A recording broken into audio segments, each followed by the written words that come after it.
मेरे रसूल करीम सल्लल्लाहु ताला अलैहि वसल्लम ने फरमाया, जब तुम्हें कोई बुरा ख्वाब आए तो शैतान तुमसे खेल गया। जब तुम कोई बुरा ख्वाब आज देखो तो ये बुखारी मुस्लिम है और 3 नुस्खे हुजूर ने बयान फरमाए।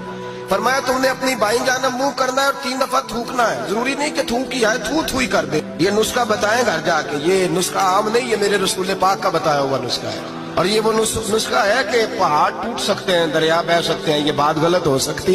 सबसे बड़े पीरो मुर्शिद का नुस्खा है। मेरे रसूल करीम सल्लल्लाहु अलैहि वसल्लम ने फरमाया, बाईं जानब 3 दफा थू थू करे, थूके, और 3 दफा आऊज़ बिल्लाह पढ़े। और फिर हुजूर ने फरमाया, ख्वाब का किसी से जिक्र न करे। किसी को ख्वाब सुनाना, डरावना ख्वाब आए तो किसी को सुनाना, बयान नहीं करना, ये हुक्म दिया है नबी पाक ने, हमें नसीहत फरमाई है।